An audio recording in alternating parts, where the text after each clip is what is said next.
Well, good afternoon, and welcome to the Owensboro Board of regular meeting, August the 17th, 2021. At this time, we'll ask Acting City Clerk Kim to please call the roll. Thank you. You're welcome. Commissioner Mark Haslund, Mayor Tom Watson, Here. Mayor Pro Tem Larry Mattingly, here. Commissioner Bob Glenn. Here.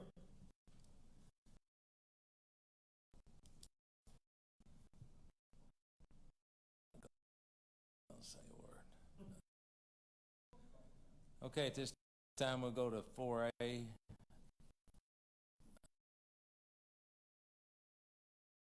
We'll do the invocation. With Commissioner Jeff Sanford. Please stand for the invocation and the prayer.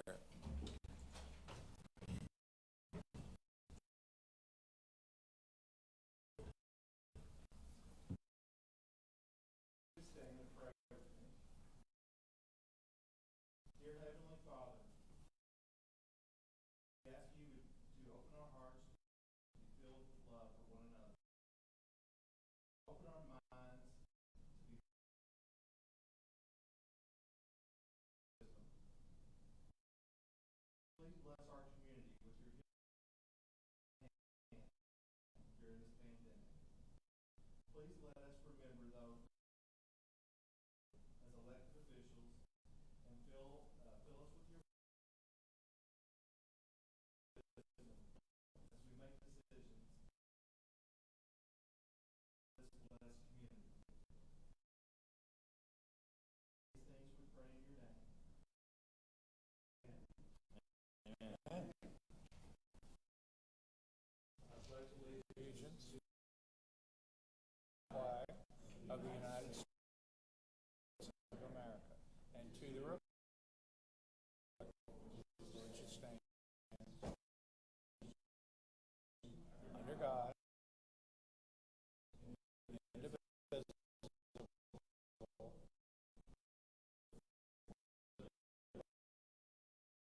justice for all.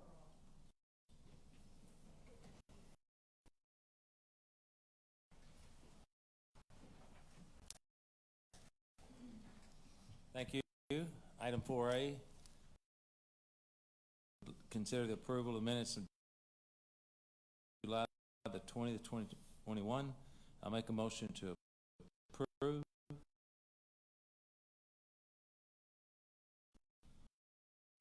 Could I have a second, please? Second. Any discussion from the dais? Hearing none, all in favor indicate by saying Aye. all opposed. Carries. Item 4, consider appointments. Owensboro Health Board of Directors, real year term effective November the 1st, 2021. Reappoint to a 3-year term effective November the County 2021. Old Nate Point MC Taylor, 2-year term effective Bond Harbor Area Neighborhood Alliance. Point Joyce Knowles to a 2-year term the 1st, 2021. Advisory Committee on Community Development. Caitlin Foster effective 1. I'll make a motion to approve these. Could I have Second. any? Thank you. Item reading none. 6. Okay, Ms. Tigner's item 6A. Thank you. Welcome.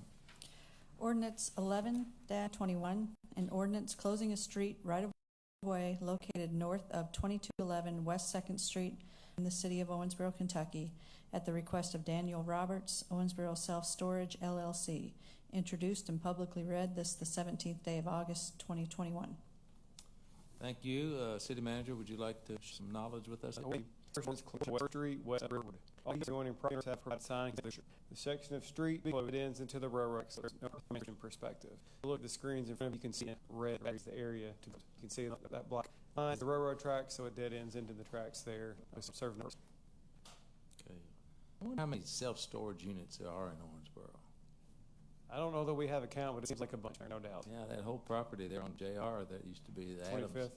I mean, there just seems to be quite a few of them. So, okay, any discussion? You could have come down this way a little bit. Yeah. It's far away. That's okay. You stay down there with that pink jacket. No problem. You don't know if his mic's working? You didn't know we turned yours off?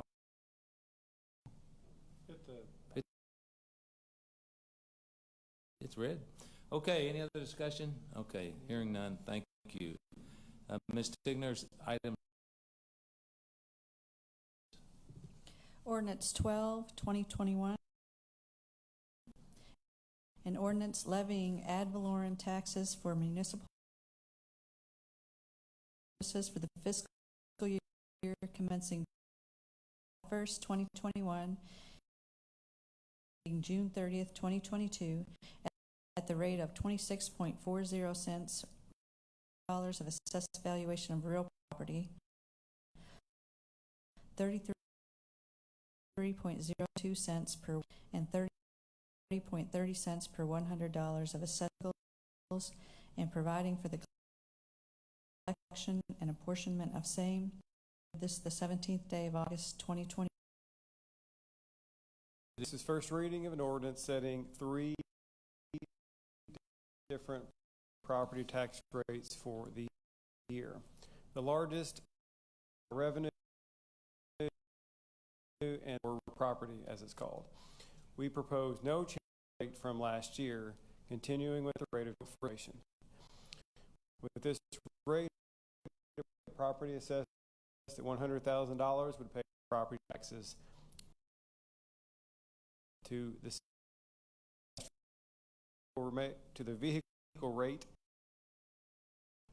remaining at 30.3 cents.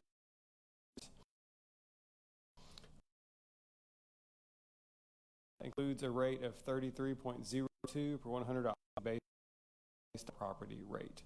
So that's just formula based on the real property, which we choose to remain the same, and then the personal property on that. So again, the real property rate, which is the most prominent and what we normally refer to when talking about our property, we have property tax revenue, and we're pleased that it involves no change for 2021. Excellent.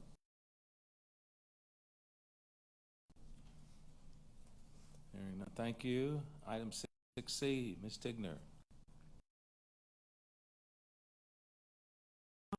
An ordinance amending the annual budget for the fiscal year and ending 2022, and amending Ordinance 7-20 to revise beginning fund standing encumbrances, capital projects, and rebudget funds to appropriate real estate, construction of Air Park Drive and parking, introduced and publicly read this 17th day of August 2020.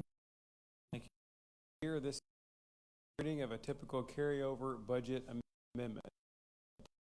The amendment accounts for projects finished on June 30th or the end of the prior actual performance for last year instead of the estimates we used when we compiled the budget earlier this year. While the amendment is several pages long and involves dozens and dozens of items, there are a few items in particular for your attention. When we presented the budget in the spring, we discussed that we would likely make another contribution to our pension reserve account in the carryover budget amendment. Accordingly, we propose a $2 million contribution to the pension reserve account based on performance of the general fund for the year ending June 30th, as Angela Wanninger will present later in the meeting. Budget are property purchases that were approved by the commission at our. In addition, for the first time, the amendment includes transfers from our two TIF funds to the general fund. The transfers will reimburse the general fund for various costs, including professional services and improved public infrastructure. Other than those items, the carryover amendment is fairly typical, but it involves slightly more items this year than most years because of COVID and COVID-related delays. Other than that, it's typical questions you may have. Thank you. Question up here? Okay, hearing none, thank you. Okay, 7 municipal orders, we do not have any. Move to number 8, city manager items, 8A. Yes, Mayor, if you would acknowledge Angela Wanninger to present the year-end June 30th financial report. It would be my pleasure to acknowledge her. Mayor, Tim, and Commissioners. Is it read? At any rate, if we could get the PowerPoint presentation up on the Don't look at me. screen. All right, so general fund June, fiscal year, page if the aggregate 900 higher than 400 the word in the partially systems out the end of the so that's good. Next, I can do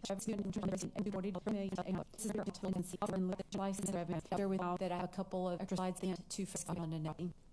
$500 variance of $1,152.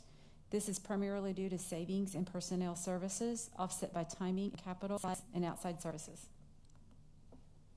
For the 12 months ended June, this slide represents actual expenditures of $58,141,981, which is less than budgeted expenditures of $62,590,564 for a variance of $4,448,583.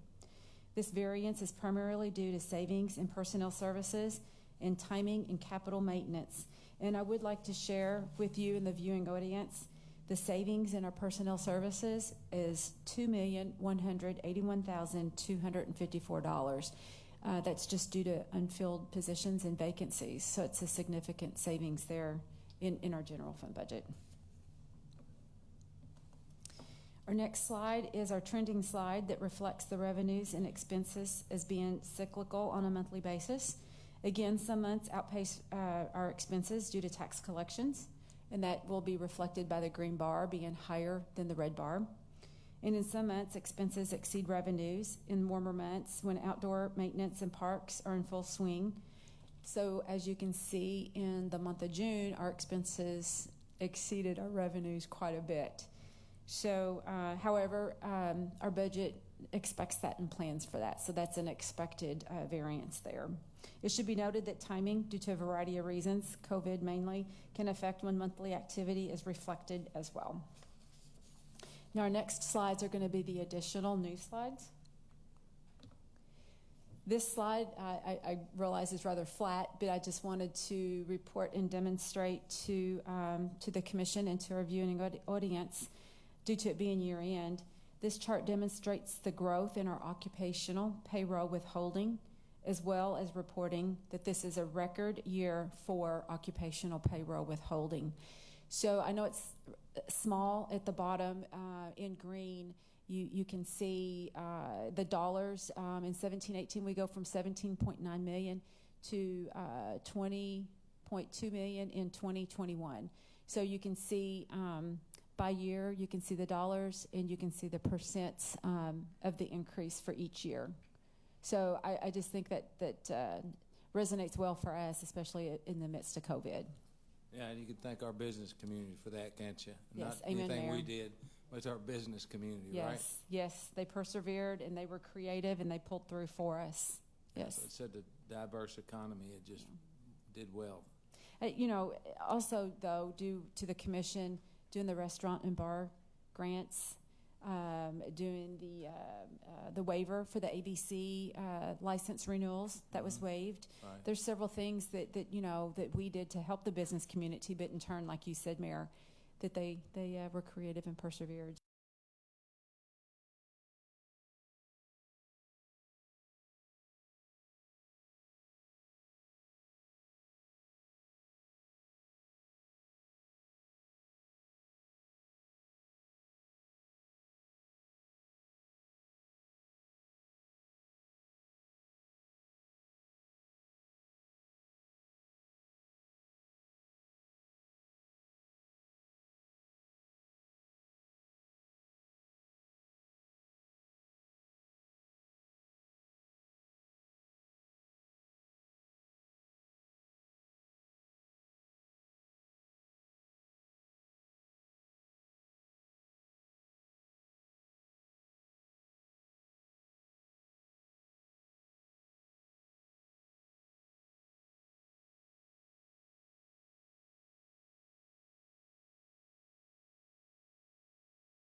to COVID-19, we have also a record year for next and so again, kudos to businesses. Bad news now, you can. Than budget. So the good news, additional note, we do have surplus 8.1 that includes surplus down to 2,480,000 is additional information. So if anyone has any questions to answer. Ms. Monaco, does the ARPA funding in here somewhere, or is that just, is that combined in the CARES? Yeah, the ARPA funding, we have a special fund set up for that. The CARES funding is in the general fund. Right. And the ARPA, the American Rescue Plan funding, we set up a separate fund for that. Was per the suggestion of the Treasury to keep everything more separate for that funding. Yes. Great. Mm-hmm. Mm-hmm. Mr. Glenn? I've got two questions, Angela. One is just kind of a viewer question, but I'll get to that. So the CARES Act money that's part of our surplus, do we have to remit any of that back, or is it conditional that if we don't spend it, we have to hand it back to the feds? We get to keep it? I'm seeing Nate not. You're referring to the CARES funding that's in the general fund, correct? Yes. Yes. Yeah. That was what we call a reimbursement grant. And so we submitted payroll records for what qualified, and that happened to be our first responders, the boots on the ground people. And so we submitted that, and then we got that funding. So we've earned that, if you will, and so we keep that. Now, the ARPA funding was pre-funded, which is in a separate fund, and once the final guidelines come out, then we will appropriate those funds and distribute accordingly. So most of this is reimbursement for expenses we had due to COVID. That's correct. Okay. All right, so this is just a hypothetical question. I'm not suggesting we do this. But the person at home is probably going, well, you seem to have lots of money. There's $8 million in the bank. How come you can't cut our property taxes? So that's my question for you, for kind of the viewers at home who are sitting here going, well, if you're doing so well, cut us a break and reduce one of our tax rates, but like property tax. Well, first I'd like to say that we could legally have taken a higher rate on the property tax because we're limited to a 4% growth in revenues. We're legally able to do that. And so we chose not to do that per your guidance. And so we kept the rate flat to help the constituents, which is costing the city some money because we're taking a lower rate. And also the rates don't change, but inflation increases every year. And so the way a rate structure works is that you build reserve, then you kind of plateau out, and then you start using those reserves. And so we're in the building mode right now, but also, as the mayor pointed out, our business community has really stepped up to the plate, being creative and doing different things, like the hospital repurposing their employees, just as an example, rather than laying off like a lot of other communities. And so we've been fortunate to have a good, solid base, but that's the reason that I would not recommend decreasing any rates at this point. But while I have the mic, I would also like to share the Municipal Cost Indices. That is like a consumer price index, the CPI. Since I've been here, I've never seen that indice be higher than the CPI, except for the last 1, 2, 3, 4, 5. The last 5 months, it has been higher. And what that means is that the MCI, it's costing more to run a government than what the CPI reflects. So I think, we need to take all those factors into consideration when we look at our rates, when we look at what we have in savings. We don't know where COVID is going to go from here. We don't know, pension and health, and we've got to keep our police and our fire and we have a slim staff, but we're doing, I think we provide a great service. And so I think it's just prudent to keep trucking on like we are with the rates where they are. I hope that answers your question. I think it does it brilliantly. But I think the average person, if they're hearing these numbers, which is all good news, they're going, well, why don't you do this? And the answer is, and then the other is our pension responsibility, which we always have taken money and put in a side account to make sure we'll always be able to meet that obligation to the state. And we got a one year off, right? Am I correct? We got a 1 year way where we didn't have to make a payment this year. It was last year. Yes, Last that year. was, But we're last year. going to definitely, resume that this year, or have resumed it this year. That's correct. That's Okay. correct, Commissioner. Very good. Yes, thank you. You're Just to welcome. clarify, because if I'm sitting at home, that's my concern. Yeah, okay. Well, I'm sitting here and I'm trying to figure it out, and what you're missing the point is that everything we don't take an additional property tax on, that's a cumulative over every year from then on. So previous commissions refused to take the 4% and put us in the hole 5 or 6 years ago, and it's ludicrous to not at least assume the same responsibility that we should have for the future rather than for the past. So I think what we're doing is exactly what we should be doing, and I'm extremely proud of your leadership, Ms. Waniger. If I could add to that, Mayor. Sure. Just to thank you all for stepping up to the plate on that property tax rate, because if you'll recall, back in that time frame where we didn't take those rates, Moody's reduced our bond rating twice. And so that just goes to show the importance of that rate. And Moody's sees it as our most stable tax revenue. And so it's and like the mayor said, it compounds. And so it's hard to ever capture. Well, you never capture that back. You just never capture that back. So at any rate, everything the mayor said is spot on. Close for a guy that didn't know anything about money, yeah. Okay. I would like to make a motion to file for financial report for audit, please. Could I have a second? Second. Okay. Any more further discussion? Hearing none, all in favor indicate by saying aye. Aye. All opposed, motion carries. Thank you, Ms. Waniger. Excellent. I even figured these things are getting better all the time. I'm just telling you. That thing I did 5 years ago was awful compared to this. This is really good. Mayor, Okay. can I make a related comment? Sure. Angela didn't comment in the slides necessarily on the property tax solely, and so of course we set our tax rates today for 2021, but we passed the budget several months ago, and so Right. there's an offset by the time we actually approve the budget and then come back a few months later, just because of the way the timing works. So the point to that is that last year on her estimate, Angela was only off by $14,000 for a $12 million property tax budget that was actually set 3 or 4 months before we knew the number. So that's a pretty incredibly small delta or variance to be done 3 or 4 months prior to that. So I just want to acknowledge her good work. You know that, we know that, but it's worth acknowledging. Just give her a big hand. Yeah, thank you. And you're just going to have to use another thing besides Delta. We don't like the Delta variant anymore. Well, good We'll have point. to use something Good else. point. Okay, thank you very much. Nothing like good news. You even got a good news phone probably somewhere, don't you? You do. So far, so good, but you never know what's creeping around the corner, do we? Okay, item 8B, personnel appointments, regular status.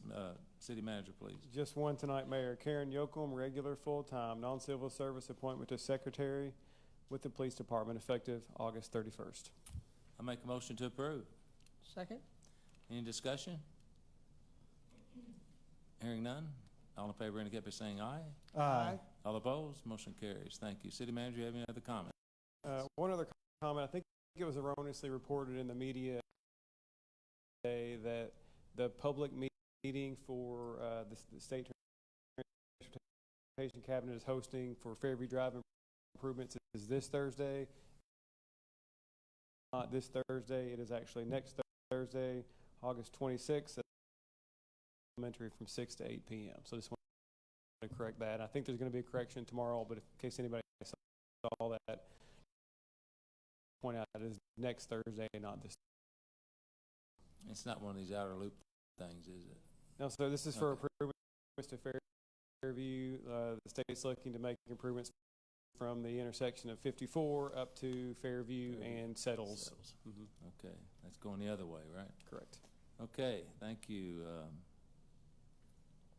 Communication from elected officials. Grace Ross and all the staff. It took them. More hydroplanes coming this week. So everybody try to get out. It's free admission. And, There you go. Good Yeah. job. free admission.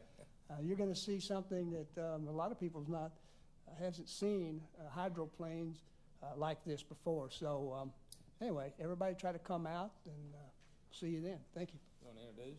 Yeah, I would like to introduce. Yeah, Randy Lynch is with American Hydroplane Events out of Evansville that is putting on this race, and his 100 and some volunteers, 135 volunteers. And you want to get up, Randy? Yeah. It's only $5. We've got to keep this budget going. You know. Stand there at the podium and state your name and address for the record, please. Good evening, Randy Lentz, in Evansville, Indiana. 806 Kirkwood Drive is my home. Thank you. Now, you want to tell us, expound on what Mag was trying to tell us, will you? Well, I think the main thing that I would want you all to know is the response that we have received from the racing community. The best example I can give is in the middle of June, one of the owners of, in fact, the Miss Owensboro hydroplane, I might say, who is the reigning champion, paid a visit to Owensboro right in the middle of June on his way to the first race in Alabama.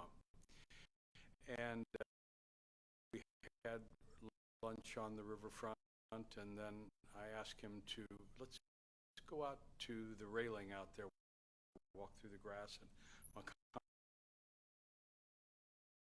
park. And knowing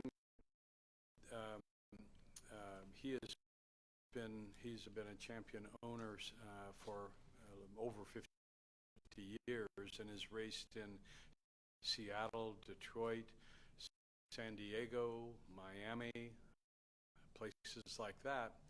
We walked up to the railing, and he kind of looks this way and looks that way. He said, "We have never been in a community like this before, that has a facility, that has a riverfront just like this." And I know that this was in the middle of June, before they'd even had their first race yet. And I know on his phone driving down to Alabama and throughout, and spread the word to the rest of the community. And I think that your city and your citizens should be very proud of that and the facility that you have created. And when it was created back then, I don't know if there was the vision to have an event such as this, but it is ideal. And that's not bragging, it's just fact, it's the way it is. English Park is just perfect to host teams for your spectators and Smothers Park. People keep asking me, well, where should I sit? And I said, you can go anywhere along this riverfront, and you're going to have a great seat. And again, it's just the fact of it. So that's what I would want you all to know, and I hope that you have a great amount of pride in what you have here.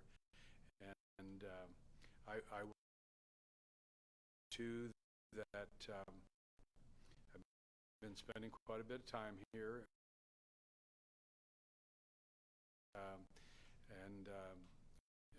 Your hotels, the restaurants, everybody is so helpful and so thankful that you're doing what you're doing, and not just hydroplanes, but Friday after 5 and fireworks and air shows and just day-to-day living seems to be pretty darn good. I've lived here twice in my life and got pulled over to Owensboro and so that's what I would want everybody to do. And not take it for granted, right? No, that's right. Because it takes effort, it takes the finances, community like this, and you have the racers. We by the way, that we would have 50 teams with anywhere from some have over 20 in their crew, some fewer than that, 60. So we have exceeded, because, why? Because they want to come here.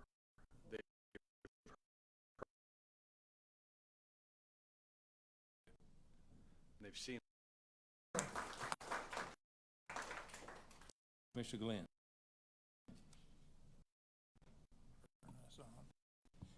Yes.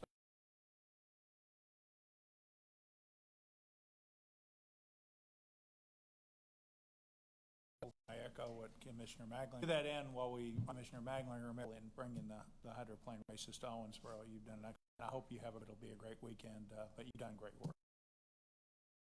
And you deserve to be.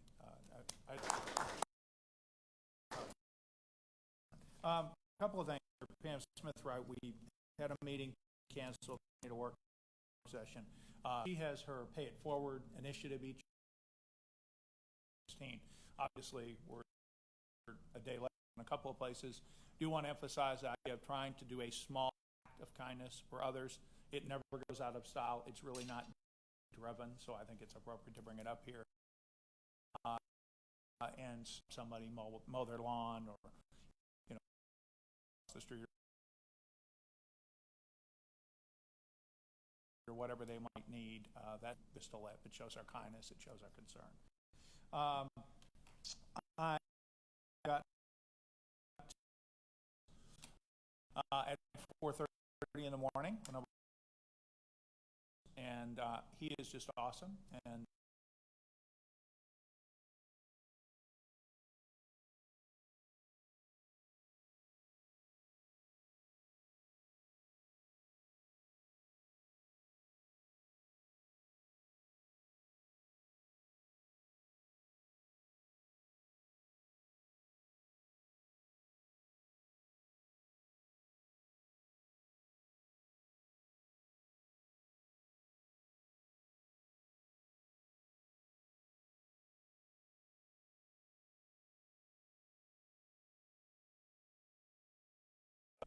I just wanted to, with the air show and the hydro fair coming, I really want to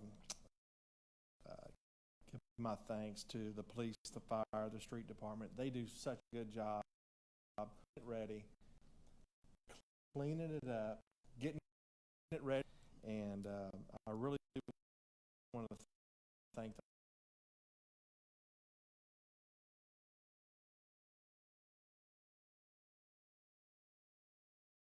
I want to thank you guys. You guys are doing great. I appreciate it. And it makes a difference. Things like that make a difference. Second of all, after Walker's report, we need to be really thankful in this community how we came through COVID. As the mayor pointed out, we're diverse. We don't have all our eggs in one basket. We have lines of businesses, which is I think it's our strength, and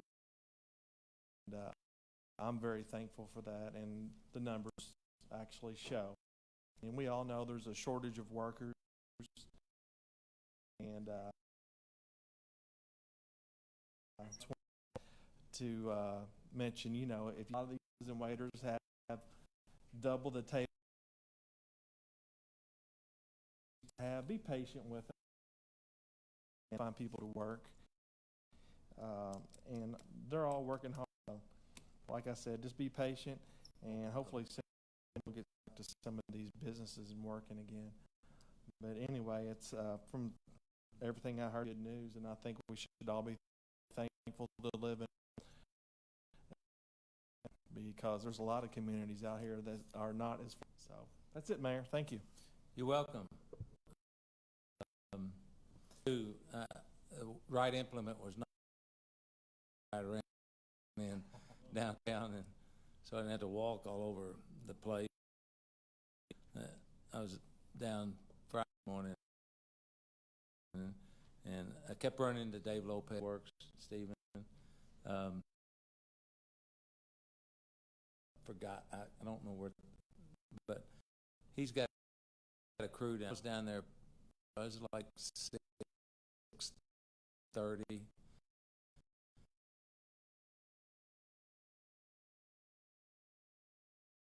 And I guess it was anywhere on the ground.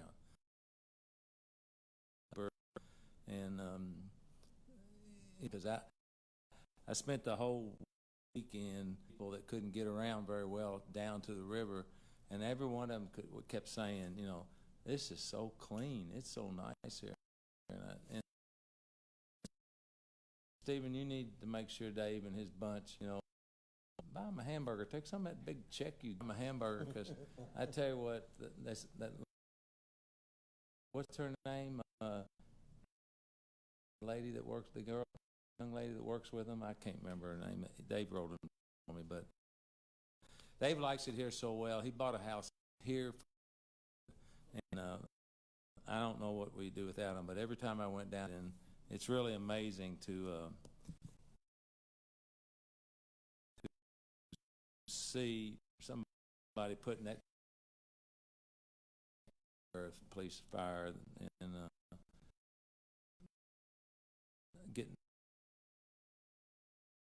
stay downtown. So I mean, they were just going about their business. You know, it's been standing there directing traffic on that hot asphalt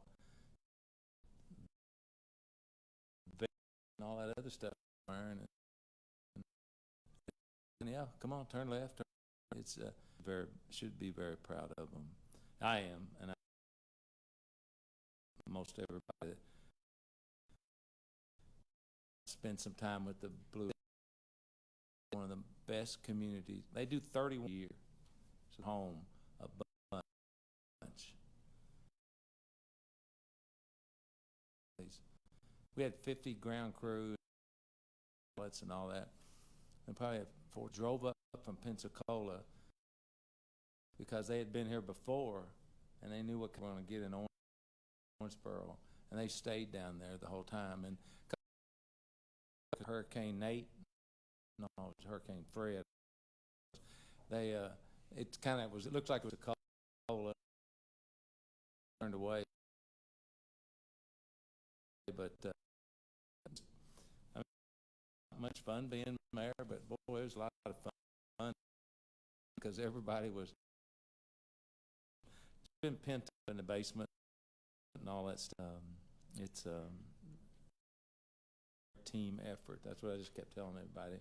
Noted as Tom Walker a couple of times on the piece.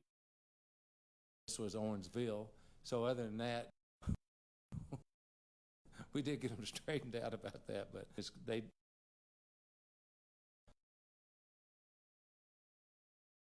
safe place. Were diligent about wearing masks when they weren't. When out on the outside, they took their mask off, and when they were at the, you know, just a great team effort. I mean, and that's all about. So, a second, if you don't mind. Two granddaughters that are nurses, and the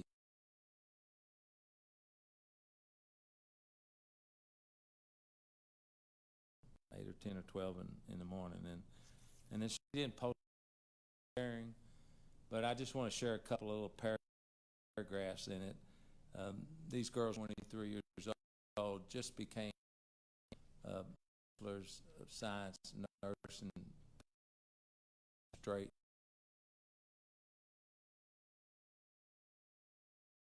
It says becoming a nurse in a worldwide pandemic was not going to happen.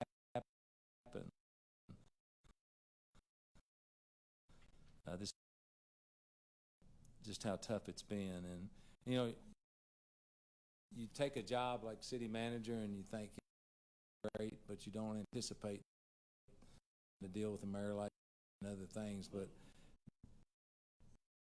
some young ladies said this year I sat patients as they passed away alone. Their families outside the room, outside the hospital, or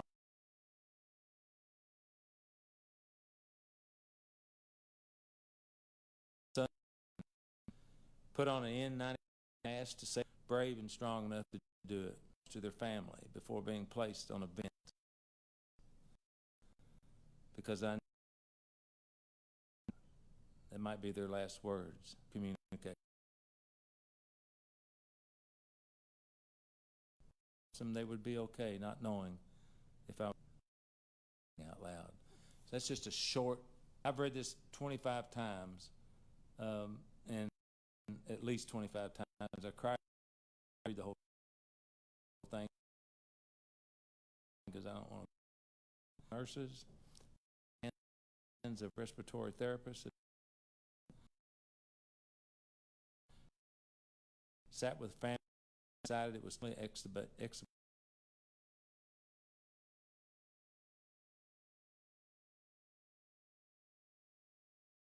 strangers asking God for a miracle because selfishly it couldn't take another. She couldn't take another. I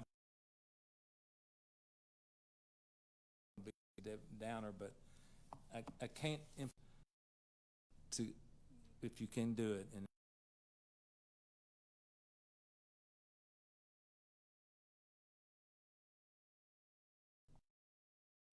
right now, of all admissions since mid-April are unvaccinated people. 97% of the deaths are unvaccinated.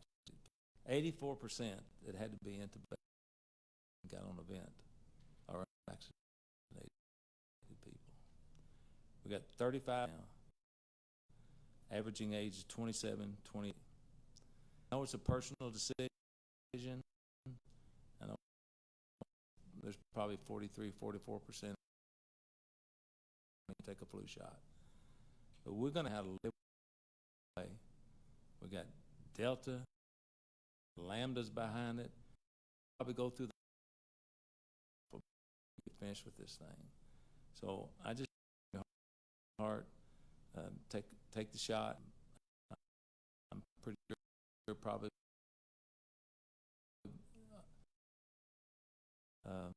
my granddaughter has lupus, which is and she took the shot. So I think if you can get it in your heart to get over some of your anxiety about experimental and all the things that's happened all over the country. Hopefully the FDA will bring it all maybe September, early October. Most folks feel like 10% of the people back into the vaccinated then when it's no longer experimental.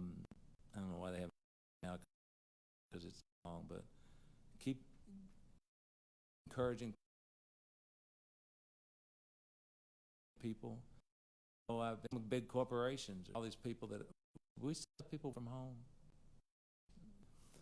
Some of these larger corporations working in their pajamas all this time, they're putting a drop dead date like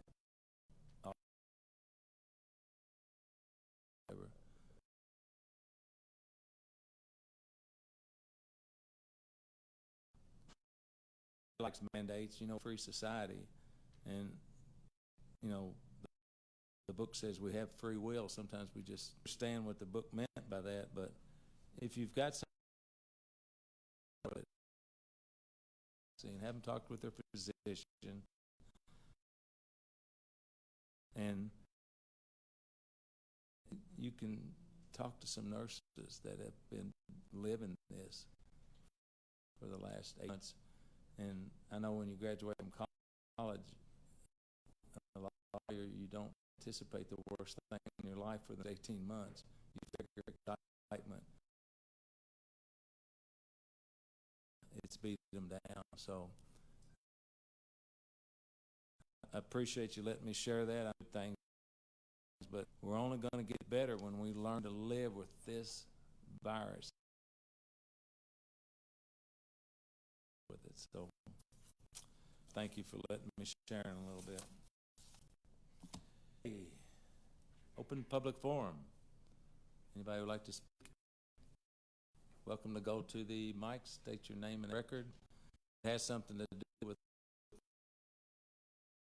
the paragraph that I got to say, but you know, if it has anything to do with no action can need to be taken, but welcome to hear your comments, Mr. Johnson. Please state your name and address for the record. Good evening. I'm Michael Johnson, 11 Sycamore, Owensboro. Here, a few people in the community and city. Administration, Chief Elam. Just want to bring some awareness that's really concerning throughout the city and community. And I won't keep you long. Some statistics to pass out.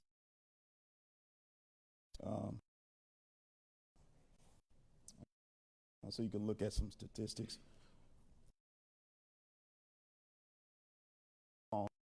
Pretty much was a dark year for Owensboro. There are 3 teenagers that were shot. 2 died and 1 survived. Gun violence is nothing new. It's going on throughout our nation, throughout our state. But this is victims are getting younger and are even younger.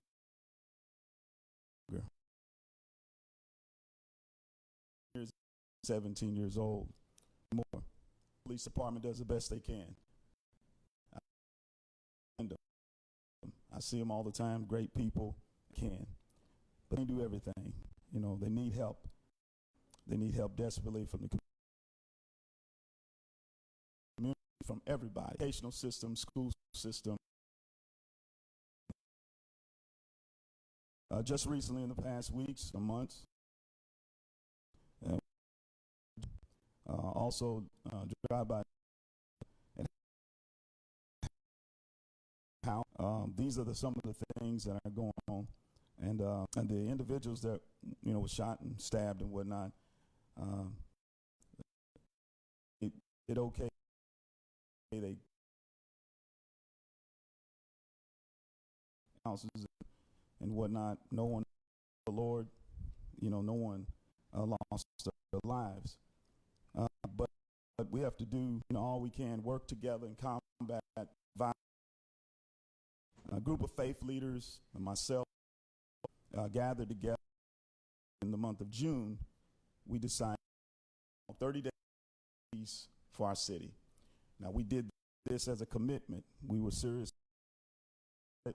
We wanted to really, really dig deep and pray and gather folks that wanted to be involved. Faith leaders, churches, prayer warriors, we call them, that love to pray. We asked them to come out and help us.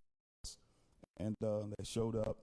Chief Elam also showed up and gave some insight on some of the areas where we could go and actually go and pray in some of those areas of concern that he's seen some things were going on in the past.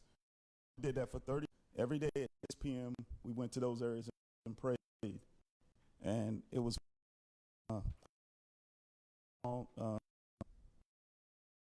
just talking to families.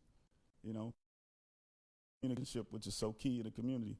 We asked that, and that's what it was.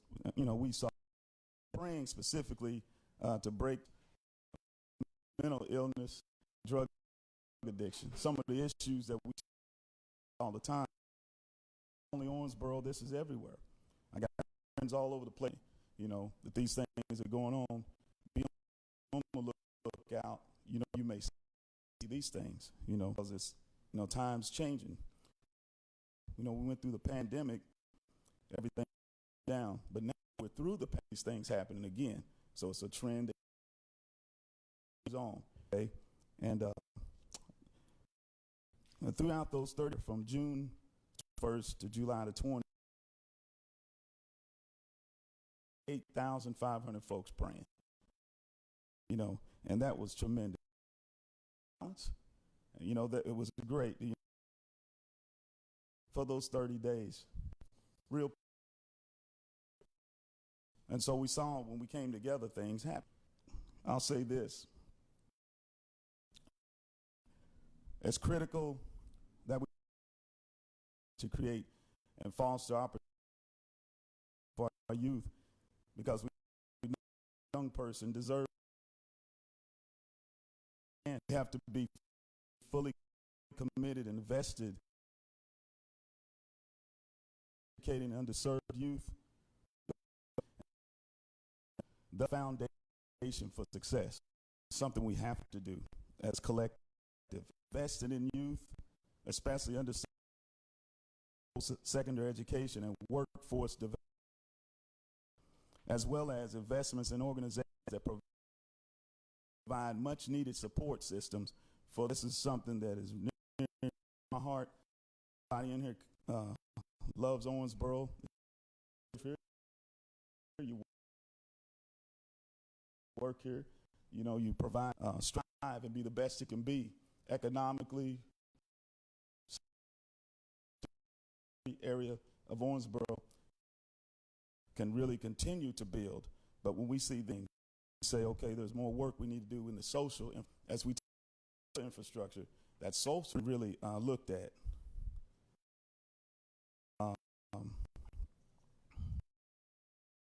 According to Neighborhood Scout, and I'll look at this, the crime rates and statistics through the nation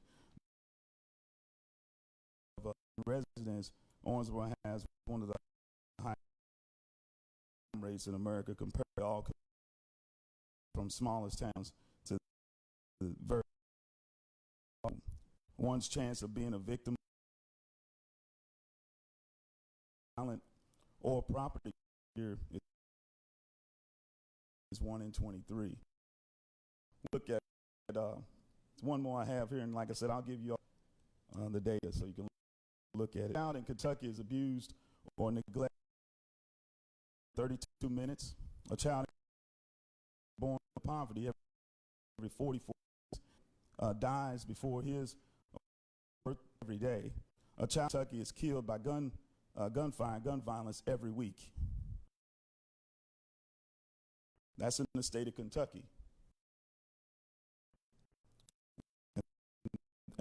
And once again, this is from comes from this, and I look closely at it. This is critical. Affects.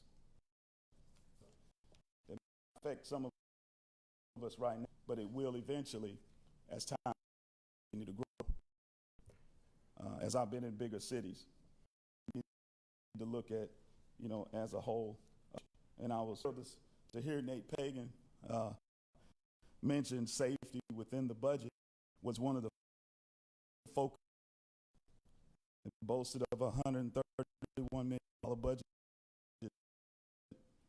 We have appreciative of him expressing, you know, the need for safety. Okay. We'll give you the data.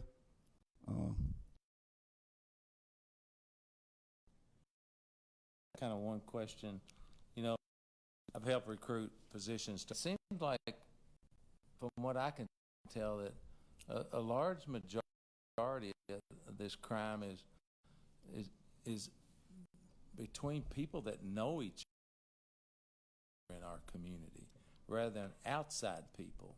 You know, which disturbs me, like family on family, husband. You know, it's hard to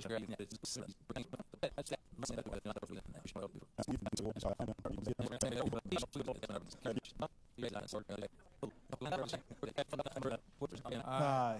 We are adjourned.